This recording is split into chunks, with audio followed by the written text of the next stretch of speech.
And hello, Jim here. I wanted to give you an update in regard to the Summer Summit, which I attended. Just got back from that recently, located in Belize, not far from Cancun, Mexico, along with several other investors, including some of you who I saw there.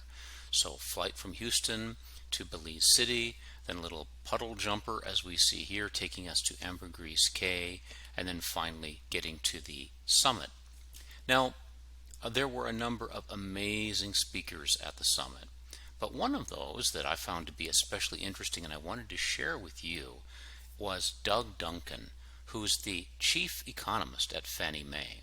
So the opportunity to sit in a pretty small room and have that kind of interaction with the chief economist at Fannie Mae, you can imagine I'd be leaning forward in an opportunity like that. And so what I'd like to do here is share some of the observations of Doug in that meeting. So this is going to be sort of a synopsis inspired by Doug's presentation. It's not 100% Doug's presentation, but where it is from Doug, I'm going to point that out.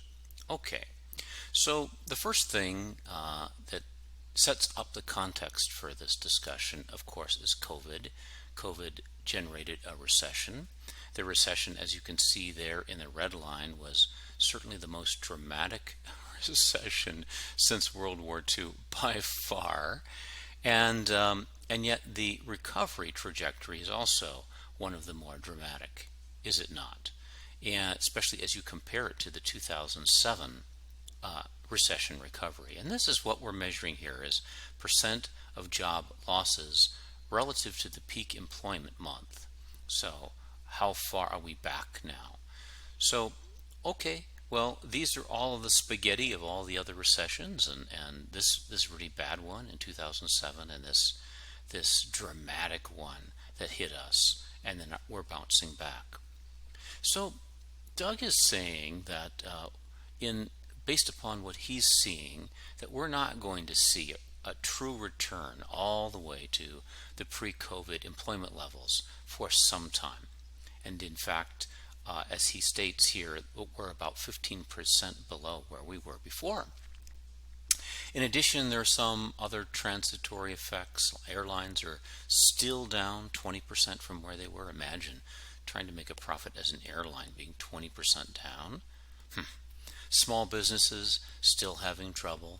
And in general, although some factors are transitory, like used car chip production affecting the availability, used cars actually becoming a thing because new cars were not available because of chip production for new cars. All those kind of things get back on track, but still some fundamentals are there that are affecting the economy and hence affecting the real estate market and fundamentally the notes market, which is where we're heading with this. Okay.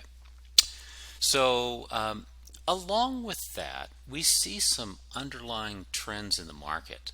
So this one is an interesting one that I picked up as a result of Doug's presentation, then dug in and found the actual numbers from Fannie Mae. And I thought I would share this with you because I wasn't aware of it until I attended this presentation, so perhaps you weren't either. That in 2020, we see a very dramatic divergence from the two-year trend 18 and 19 in regard to whether the zip code that somebody is moving from and to is high density migrating to low density, people wanting to get out of higher populated areas. Now there's a number of different ways this can be measured.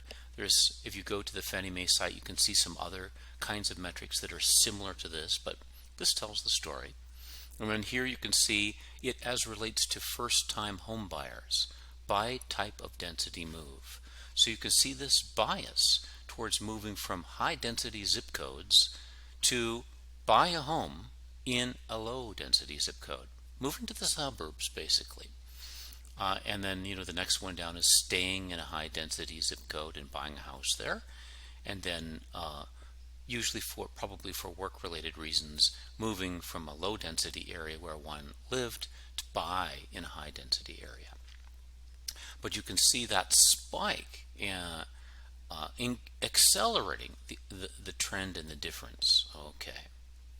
So along with that, we can see that these stimulus checks are coming, and this is not news to all of us. Here's a recent publication from Motley Fool saying that a family of four could get up to $12,800 in stimulus payments this year. So all those stimulus payments coming into the economy, and at the same time, as you can see in this little post, conventional loan requirements for 2021 requirements down as low as 3%.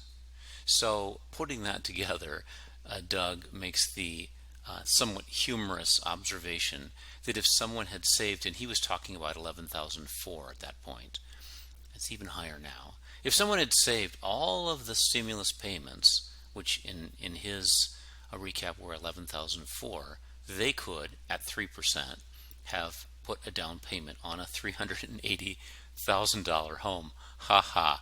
So it's kind of a humorous statement.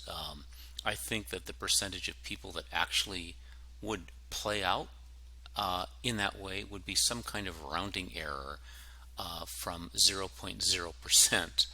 And there's a couple of reasons for that. One is because you and I know the nature of our fellow human beings.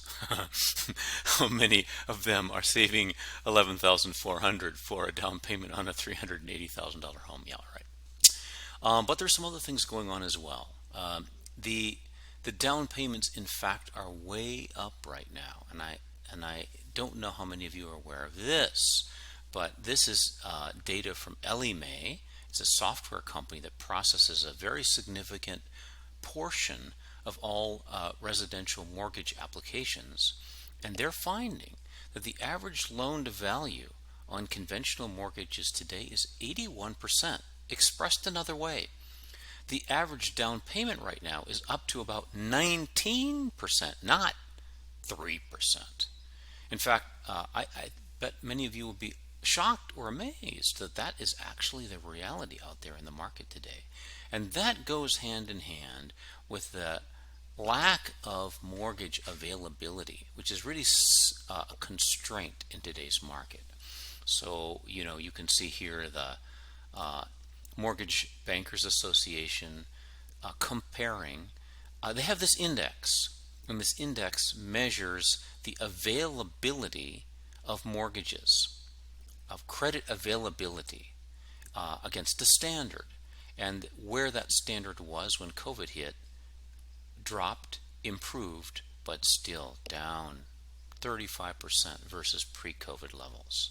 So mortgages are simply not available as they were before because banks are constricting their credit.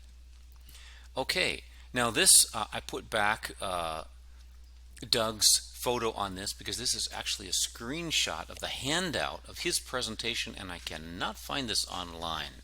So okay, insider scoop, let's call it. But so look at this interesting trend. So housing construction has lagged the household price index. So usually when prices go up, housing starts go up. When prices go down, housing starts go down. And these have tracked each other rather well. But now, as we see that the prices are going quite a bit up, the housing starts are lagging behind. And this gap, unseen since the 1980s, is something that's also affecting the prices in the market today. And what's causing that? Well, as Doug points out, the supply chain in housing, he literally used the word destroyed, has been destroyed. So we're at 1/4 of the demand. And I put quotes around this because I wrote this down word for word. We got behind the demographics, is what he said in that meeting. So supply of housing is at an all-time low, and vacancy is at an all-time low. So he is saying, builders just cannot get caught up. And he's thinking we're going to take about 3 years to dig back out of this hole. So all of the supply chain factors that hit COVID and then hit the builders, getting caught back up again. You saw that graph on the previous slide. So with all of that happening, prices were up 13% in April from the previous year. And this is from CoreLogic, the National House Price Index, the highest rate of growth since 2006. So we can see what some of the fundamentals are behind this price increase in housing.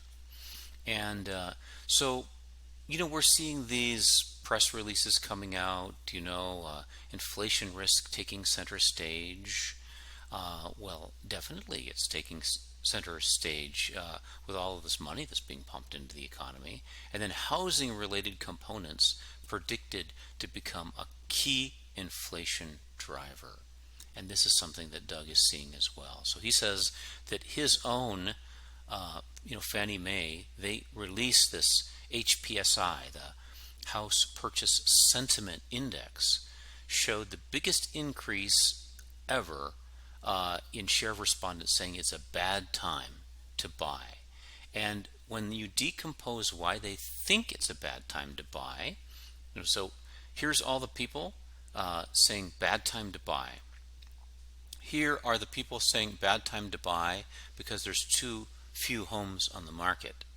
And here's the people who say bad time to buy because the home prices are too high. Obviously, this thing is being driven more by this than by this, right? So, people are thinking that the prices are too high, so it's a bad time to buy, but what to do?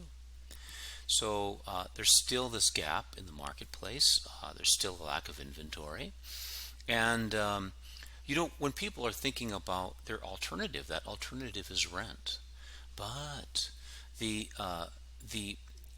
consumer price index is not yet picking up because it's a lagging indicator, the jump in rents. So here you can see the rents, boom, just jumped up. And the price indicator for that, it's a rolling average, so it'll take a while for it to catch up and really reflect where rents are going now. So when that hits, it's really going to be difficult. It's going to be rent. Is it going to be house? They're both going to be very expensive. So coming out of this, and I think it's a question that we're all asking ourselves about, and none of us has a perfect crystal ball, but Doug is seeing it the same way I am. We're asking ourselves, is there going to be a flood of foreclosures? Well, there are 4 things that could be the case with a loan that's not current. First, the loan could be brought current. Secondly, there could be a partial recovery of payments and then restructure the loan. Thirdly, there could be a sale where there's still equity in the home because the prices are high. And so a foreclosure doesn't need to happen because they just sell the home.